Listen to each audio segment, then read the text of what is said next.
Hello प्यारे बच्चों। तो भाई कैसे हैं सभी बच्चे? आशा करती हूँ सभी बच्चे बहुत अच्छे होंगे, घर पर होंगे, स्वस्थ होंगे, सुरक्षित होंगे, अपने और अपने माता पिता का ध्यान रख रहे होंगे।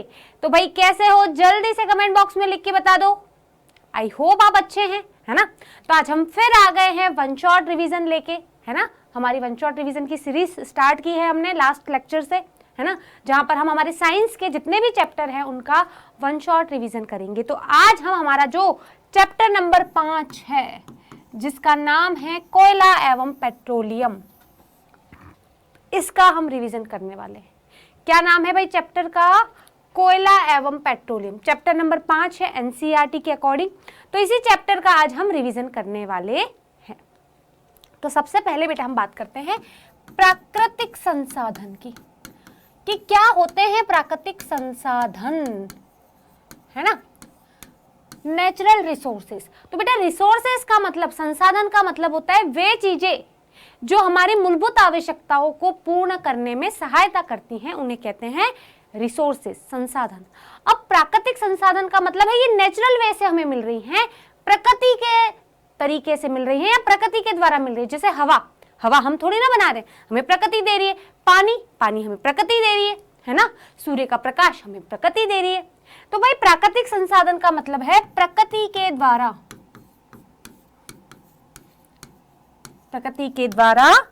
प्रदत्त संसाधन। प्रदत्त का मतलब होता है दिया हुआ, है ना। अब हमने बेटा फिर क्या देखा कि भाई ये जो संसाधन होते हैं वो दो प्रकार के होते हैं बेसिकली। अक्षय प्राकृतिक संसाधन, अक्षय प्राकृतिक संसाधन। अक्षय, अ यानी नहीं, क्षय यानी खत्म, यानी जो कभी खत्म नहीं होंगे। अक्षय प्राकृतिक संसाधन जो कभी खत्म नहीं होने वाले, है ना। तो भाई कौन है वो अक्षय प्राकृतिक संसाधन? भाई सूर्य का प्रकाश, है ना, जो कभी खत्म नहीं होने वाला है ना। आज से अरबों करोड़ों साल बाद भी सूर्य का प्रकाश रहने वाला है। अक्षय प्राकृतिक संसाधन में ही आता है वायु, है ना, कभी खत्म नहीं होने वाली। और एक संसाधन होते हैं बेटा समाप्त होने वाले, समाप्त होने वाले प्राकृतिक संसाधन या समाप्त होने वाले संसाधन। भाई ऐसे संसाधन जो समय के साथ समाप्त हो जाएंगे। आज से अरबों करोड़ों वर्ष पूर्व नहीं, आज से अरबों करोड़ों वर्ष बाद उनका नाम ही नहीं रहेगा, है ना। जैसे कोयला, जैसे पेट्रोलियम, है ना। भाई आज से अरबों करोड़ों वर्षों बाद कोयला पेट्रोलियम नहीं रहेगा। ये हैं आपके समाप्त होने वाले संसाधन जो समय के साथ समाप्त हो जाएंगे, जैसे आपका कोयला, जैसा पेट्रोलियम, ठीक है। अब इनके बारे में बेसिकली हमें पढ़ना है, कोयले और पेट्रोलियम के बारे में। तो बेटा हम अगर कोयले की बात करें या पेट्रोलियम, बेटा ये जीवाश्म ईंधन है, जीवाश्म ईंधन। अब मैम ये जीवाश्म ईंधन का क्या मतलब होता है बेटा? जीवाश्म, जीवों के अश्मों से, जीव जंतुओं के मृत भागों से हमें प्राप्त हुआ है, इसलिए हम इसे कहते हैं जीवाश्म ईंधन। तो भाई बना कैसे ये जीवाश्म ईंधन? तो भाई जीवाश्म ईंधन बनने का जो रीजन है, इस जीवाश्म ईंधन के बनने का जो रीजन है, या इस कोयले के बनने का जो रीजन है, वो आज से करोड़ों वर्ष पूर्व, है ना, आज से करोड़ों वर्षों पूर्व हमारे इस पृथ्वी पर बहुत सारे पेड़ पौधे थे, है ना। आज भी हैं, ऐसा नहीं है कि आज नहीं है।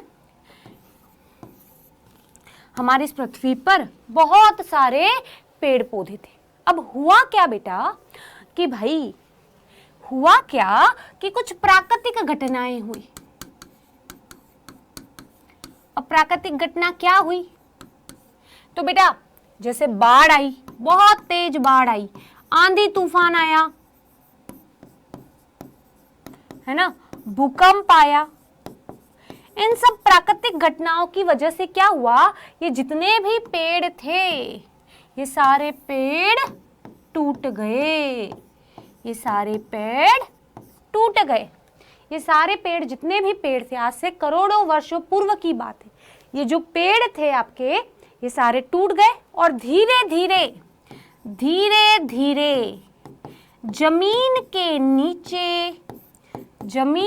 नीचे धंसते गए, है ना। धीरे धीरे जमीन के नीचे धंसते गए। अब जमीन के नीचे वाली जो पृथ्वी है ना, इस जमीन के नीचे की तरफ अगर हम पृथ्वी में जाएं तो वहां पर ताप और दाब बहुत उच्च है। ताप का मतलब टेम्परेचर, बहुत गर्मी है वहां। दाब यानी प्रेशर।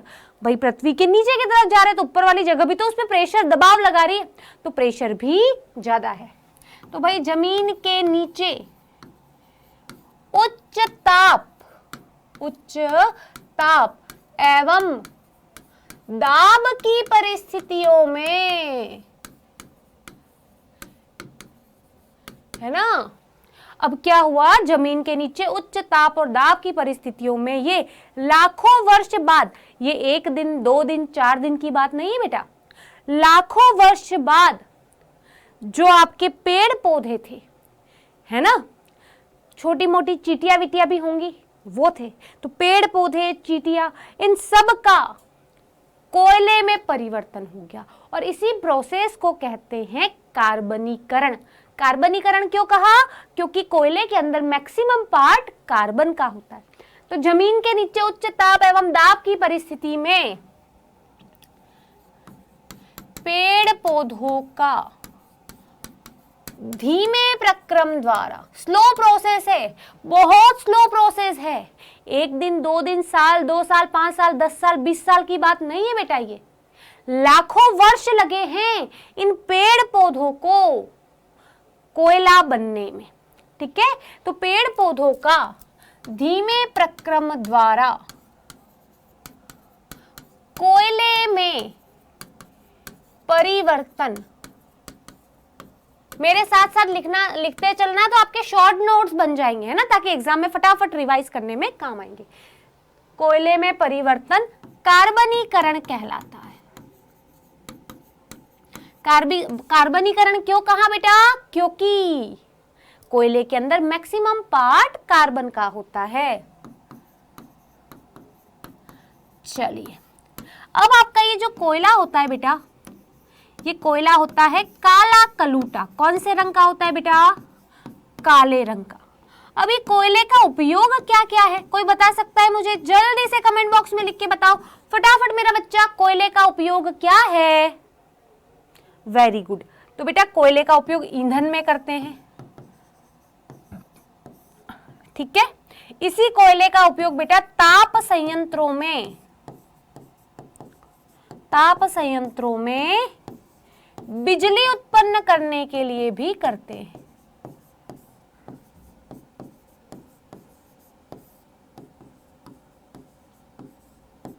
ताप संयंत्रों में बिजली उत्पन्न करने के लिए भी कोयले का उपयोग किया जाता है।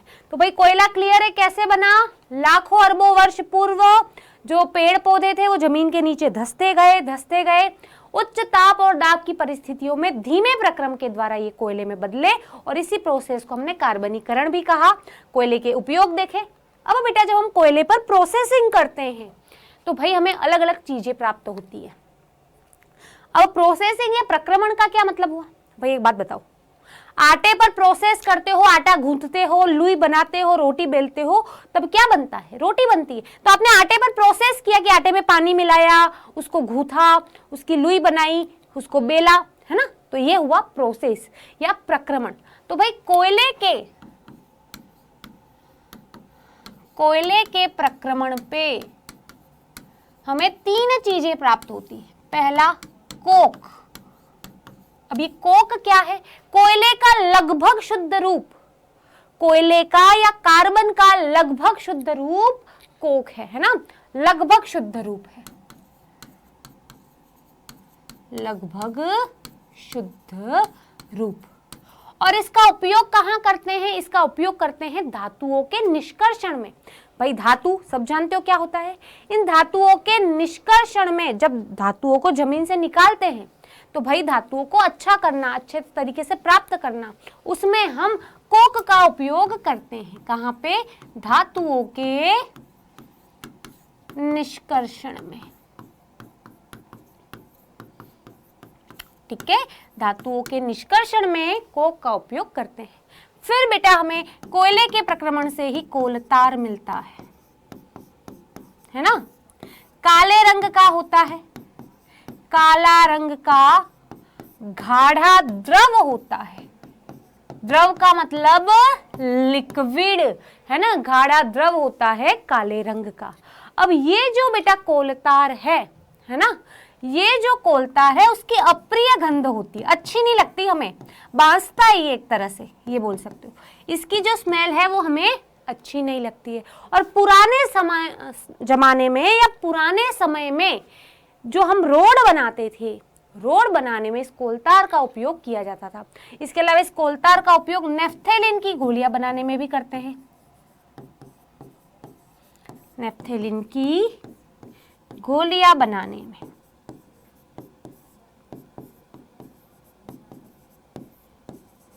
है ना, नेफ्थेलिन की गोलियां बनाने में। अब ये नेफ्थेलिन की गोलियां क्या है? तो बेटा आपने देखा होगा मम्मी व्हाइट व्हाइट कलर की गोलियां रखती है कपड़ों में ताकि कपड़ों में कीड़े ना लगे, वो होती है नेफ्थेलिन की गोलियां। चलिए, और हमें तीसरी चीज मिलती है कोयला गैस। तीसरी चीज हमें क्या मिलती है? कोयला गैस। तो भाई कोयले के प्रक्रमण से ये चीजें प्राप्त होती है। चलिए अब बात करते हैं बेटा पेट्रोलियम की। बेटा ये पेट्रोलियम जो है ना, वो भी आपका जीवाश्म ईंधन है। क्यों जीवाश्म ईंधन कहा? क्योंकि जीवों के अश्मों से ये हमें प्राप्त होता है।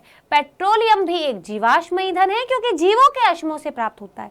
तो भाई आज से लाखों करोड़ों वर्ष पूर्व, आज से लाखों करोड़ों वर्ष पूर्व बेटा ये आपका जो समुद्र है, समुद्र जो है, इस समुद्र के अंदर जो जीव जंतु थे, ये जीव जंतु मर गए। अब ये मर गए तो भाई भारी हो गए, नीचे पेंदे में आ गए, पेंदे में बैठ गए। वहां पर भाई पानी में नीचे जाओगे तो भाई लाइट की कमी है ना, वायु की कमी है। तो भाई वायु की अनुपस्थिति, उच्च ताप, उच्च दाब की अवस्था में ये भाई जो समुद्री जीव जंतु हैं, समुद्री जीव जंतु जो हैं वो आपके पेट्रोलियम में बदल गए।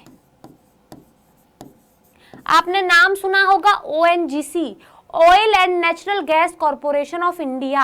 वहां के जो लोग हैं, वहां के जो एम्प्लॉय हैं, वो समुद्र में जा जाके अंदर से तेल निकालते हैं। क्या करते हैं? तेल निकालते हैं समुद्र के अंदर जा जाके। क्यों? क्योंकि भाई समुद्र के अंदर ये जीव जंतु मर गए और ये क्या हुए? पेट्रोलियम में परिवर्तित हुए। एक दिन दो दिन की बात नहीं है, इसके लिए लाखों करोड़ों वर्ष लगते हैं। अब बेटा ये जो पेट्रोलियम है, इस पेट्रोलियम के अंदर क्या क्या होता है? तो बेटा इस पेट्रोलियम के अंदर ही पेट्रोल होता है, इसी के अंदर डीजल भी होता है, इसी के अंदर मिट्टी का तेल भी होता है। क्या होता है? मिट्टी का तेल भी होता है। इसी के अंदर बेटा आपका पैराफीन या मोम, वैक्स जिसे बोलते हैं हम, है ना, मोमबत्ती जिससे बनती है, वो भी इस पेट्रोलियम का ही घटक है ना, पेट्रोलियम के घटक। यानी इस पेट्रोलियम के अंदर क्या क्या होता है? तो पेट्रोल होता है, डीजल होता है, मिट्टी का तेल होता है, पैराफीन या मोम होता है, और होता है बिटुमेन। इसी बिटुमेन का उपयोग आजकल सड़क बनाने में करते हैं। और इस पेट्रोलियम से हमें इतनी सारी चीजें मिल रही हैं, बहुत उपयोगी है। इस पेट्रोलियम को बेटा कहा जाता है काला सोना। क्या कहा जाता है? काला सोना कहा जाता है। होती है एक रिफाइनरी, जिसे हम बेटा परिष्करणी भी कहते हैं। यही परिष्करणी क्या करती है, पेट्रोलियम के जितने भी घटक हैं उनको अलग अलग करती है। भाई पेट्रोलियम के अंदर पेट्रोल भी है, डीजल भी है, मिट्टी का तेल जिसे हम केरोसिन कहते हैं वो भी है, पैराफिन, मोम भी है, बिटुमेन भी है। इन सबको अलग करने के लिए हम रिफाइनरी में अलग करते हैं। तो ये है बेटा आपके पेट्रोलियम के घटक। यहां तक की बात क्लियर है तो हम सब दिखा दो, ठीक है। तो भाई कोयला और पेट्रोलियम हमारे लिए बहुत उपयोगी है, लेकिन ये समाप्त होने वाले संसाधन है। क्यों? क्योंकि हम आर्टिफिशियली इनको प्रयोगशाला में नहीं बना सकते। इनको बनने में लाखों करोड़ों वर्ष लगते हैं और हमारे हाथ में नहीं है इन्हें बनाना, क्योंकि उनके लिए विशेष परिस्थितियां चाहिए। तो इसीलिए बेटा हमें जो इनका जो उपयोग है ना, कोयले का, पेट्रोलियम का जो उपयोग है वो बहुत सोच समझ के करना चाहिए। ज्यादा उपयोग नहीं करना चाहिए। जहां तक हो सके भाई गाड़ी मत चलाओ। अगर पैदल जा सकते हो तो भाई स्कूटी लेके जाने की कहाँ जरूरत है, पेट्रोल बचेगा, है ना। और क्या कर सकते हो, अगर आप सिग्नल पे खड़े हो, लाल लाइट आ गई तो भाई आपकी गाड़ी को बंद कर दो, जब ग्रीन लाइट आए तब चालू करो, उससे पेट्रोल बचेगा, है ना। तो इसीलिए हमें कोयले और पेट्रोलियम का उपयोग मिनिमम से मिनिमम करना चाहिए ताकि हम इन्हें समाप्त होने से बचा सके। तो ये इस पूरे चैप्टर का सार था, सारांश था। आई होप आपको अच्छा लगा होगा। क्लास को लाइक जरूर करें, अधिक से अधिक बच्चों को शेयर करें और यूट्यूब पर नए हैं तो सब्सक्राइब किए बिना ना जाए। तो इस क्लास को हम विराम देते हैं, मिलेंगे नेक्स्ट क्लास में। तब तक के लिए बाय बाय, टेक केयर।